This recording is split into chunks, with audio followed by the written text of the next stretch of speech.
Bayangkan, tanaman sudah tumbuh dengan baik, petani sudah bekerja keras setiap hari, tapi panen tetap gagal.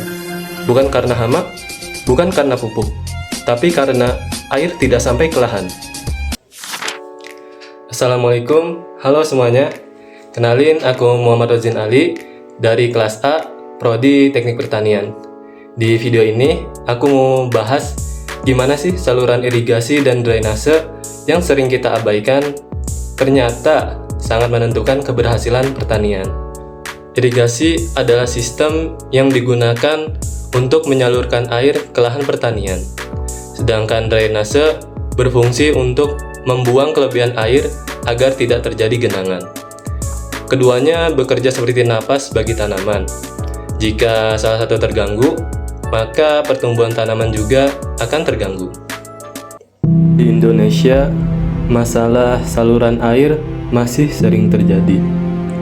Contohnya di Jakarta, banjir kerap terjadi akibat saluran drainase yang tersumbat oleh sampah.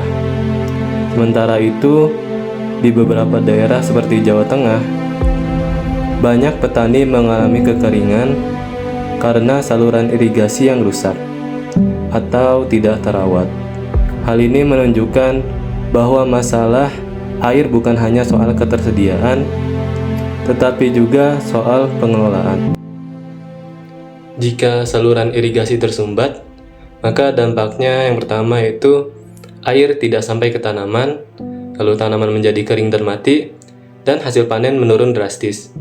Dan jika drainase tidak berfungsi, dampaknya yang pertama terjadi genangan air, lalu akar tanaman membusuk, dan risiko banjir akan meningkat.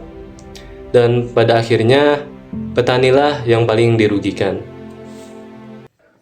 Namun, masalah ini sebenarnya bisa kita cegah. Beberapa langkah sederhana yang bisa dilakukan, yaitu dengan tidak membuang sampah ke saluran air, lalu melakukan pembersihan saluran secara rutin, lalu perbaikan dan perawatan infrastruktur irigasi, edukasi masyarakat tentang pentingnya menjaga air. Dan terakhir, sebagai mahasiswa teknik pertanian, kita juga bisa berkontribusi melalui inovasi teknologi seperti sistem irigasi otomatis dan monitoring berbasis sensor. Dari pembahasan ini, kita dapat melihat bahwa saluran irigasi dan drainase bukan sekadar saluran air, tetapi merupakan kunci keberhasilan pertanian. Jika saluran tersumbat, maka petani akan terhambat. Mari kita mulai dari hal kecil, yaitu menjaga kebersihan dan fungsi saluran air di sekitar kita. Karena masa depan pertanian dimulai dari air yang kita jaga hari ini. Sekian dan terima kasih.